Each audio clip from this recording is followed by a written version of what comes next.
All right, welcome back. Season 3, Episode 8. Good to be back after a summer break. I'm Gaston Rossato. And I'm Rossato, and today we're featuring the 1971, aka Series 2, 1750 Alfa Romeo Spider Veloce. You got it right, guys.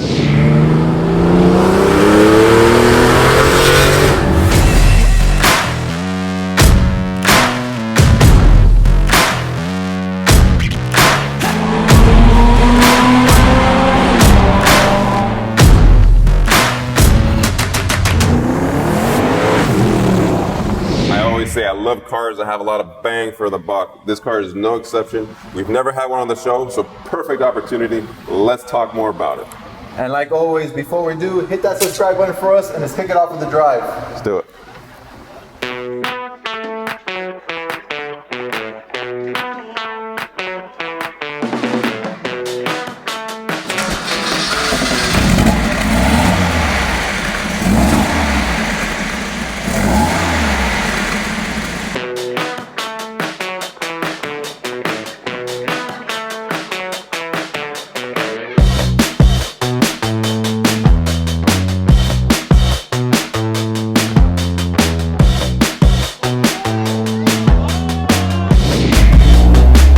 Maybe Miami, but not convertible weather, guys.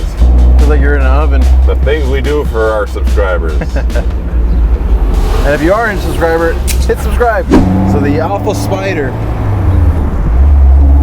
front engine, rear wheel drive, car that was produced from 1966 till 1994. A long production. And like we mentioned, this is the Series 2. Right, it was 4 generations of these cars. What makes this 71 a little interesting is the fact that 70, 71 are the first of the second series, or known as the Kamm tail, because the early cars were the boat tail, the Duettos. So Kamm tail meaning it just has that flat finish. Yeah, flat finish at the end. So it's the first of that, but it's also the last of the 1750 motor, which is a very revvy motor. A lot of enthusiasts prefer this over the 2-liter. So same body style for the second Series 2, but with a different motor. So this car falls in a very unique place in history for the entire production of the Alfa Spider.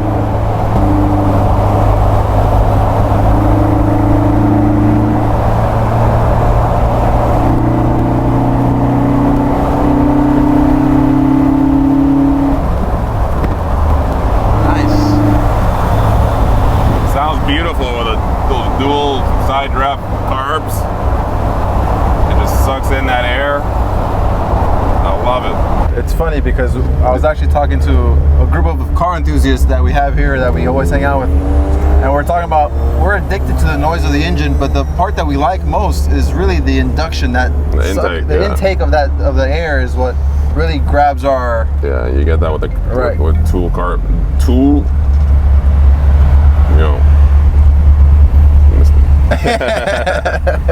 Right, there's 2 dual carbs. Yeah, two dual carbs. That's tricky. That's a little tough. That's a little tough. That's a little tongue twister there. Dual. And you got to listen to that statement properly to really catch what we're saying. Yeah. 2 dual carbs. Yeah.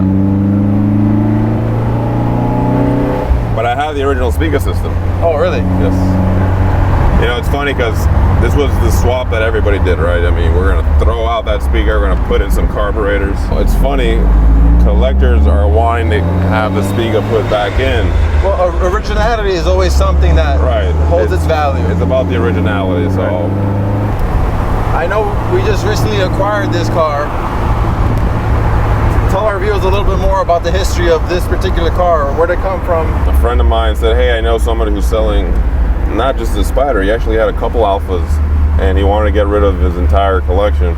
So sure enough, I went to go see it. He had this, a GTV6 and an Alfa 164.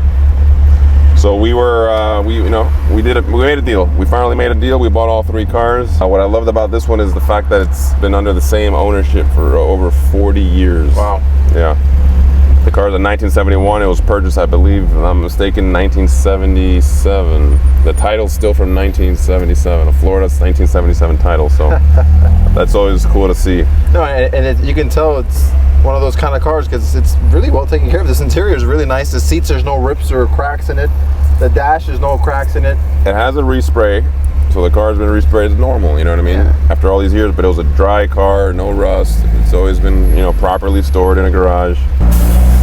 It's not a Concours car because it has a respray and, you know, it's a driver's car. it's a nice driver car, but look, 73, look, it just turned 73,300 miles on the dot. On the dot right there. So, low mileage car, long-term ownership, you know, service history, I got it all from back in the 70s, unbelievable. Always been to a reputable, a specialized Alfa shop. So, you know, it gives you peace of mind that you can enjoy this car for a long, long time. Yeah. And again, bang for the buck. You're talking about under $20,000. Wow. You can have an Italian 70s, you know, Pininfarina design roadster with a massive ashtray. I love it. It's so perfect. 1970s. If you don't have a massive ashtray, you're just not doing it right. Yeah. All right, Gaston, let's give our viewers a little walk around on this beautiful Pininfarina design roadster. Distinctive features that I love about this particular series, right? You still get chrome on the bumpers like the early cars. You know, there's some introduction to some plastic or rubber here, but not only is it chrome, it's also chrome and flush, you know? In the later model cars, you start getting the regulatory bumpers that have those shock absorbers or they roll you out. Right, so it's spaced off. They just look funny, yeah. This is a very flush, beautiful, clean look. Covered headlights, these are factory covered headlights. I was gonna ask you that because usually when I think about the Spider, I always think about it without these covers on it. Right. I gotta be totally honest, I don't know if it's an option or standard, but if you look at the factory manual for this car, it's covered headlights. So let's walk around the car a little more. Like you said, Pininfarina design, beautiful shape, beautiful body. It's timeless and it's aging beautifully. Oh, it definitely is. You know what I mean? And these wheels, when I look at them, I think of a 308 Ferrari. And that's exactly it. These are factory Alfa Romeo Community wheels, but not factory to the car. These earlier cars, they had steel wheels with that, you know, center hubcap. Right. Which I personally like a lot. I think it really gives the car class and elegance, but the previous owner put these wheels on this car back in the 80s. So I can respect that. This was the thing to do in the 80s. Like you said, you know, 308 Ferrari, it was a mini Ferrari. I'd say it's period correct. We're gonna keep it with these wheels because it doesn't look bad. No, it looks really nice. I like it. I prefer... What's the name of it again? Cromadora. Cromadora. I love it because it says made in Italy right on there. Italy. These are the old school original Cromadoras, not the new stuff though. These are actually very highly sought after wheels. And another thing that caught my attention when we're looking at the car is how far out this exhaust goes out. Is this something that's standard? Right, so that's an Anza exhaust. That is not factory to the car. It was just one single, simple tailpipe, which I'm actually debating whether or not to replace it with something a little more appropriate. You guys put there in the comments below, let us know what you think. Keep the tailpipe or swap it out for something a little more original. So an Anza tailpipe. But you know, Anza, that's what you find in the 1960s and 70 Ferraris from factory. Again, rear bumper with some chrome and flush to the car. Look inside the car, this beautiful Rosso, meaning red and Italian on black interior. The steering wheel is replaced. Okay, that's not the original steering wheel, but it's a Nardi wheel. Again, but giving you that feel of that 70s wood steering wheel, roadster driving experience. We're gonna give you a little POV in a bit, so stick in there. We should pop up the hood though and see what's inside.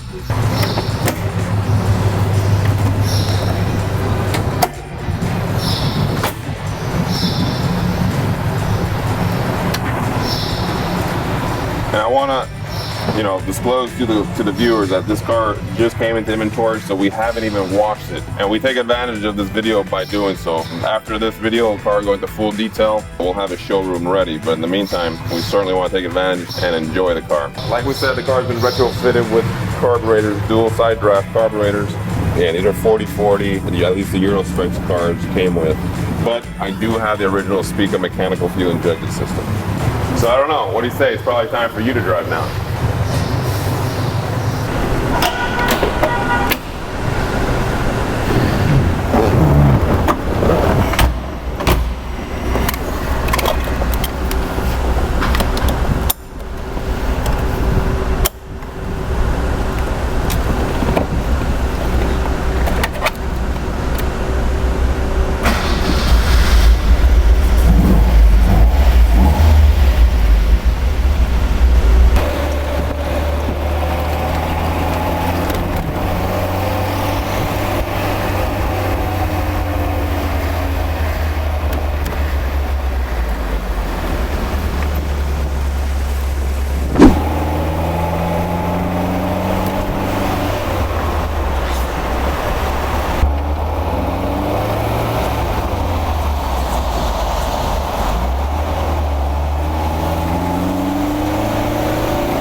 that's gonna wrap it up for this video, guys. We hope you enjoyed it as much as we did. It was a blast ripping around town in this little convertible.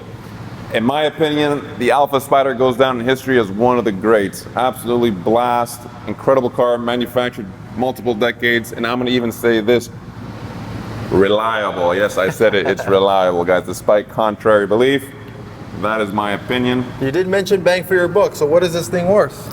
Good question, Renzo. And you're gonna have to go to the link down below in the description to find out what this car is listed for. We wanna thank you guys for watching. Follow me at Gaston Rossato. You can follow me at Renzo Rossato and also follow the barn at the Barn Miami. We're trying to reach that 10,000 subscriber mark, so hit that subscribe button for us, and we'll be back here next week with another car. Peace out. Peace out.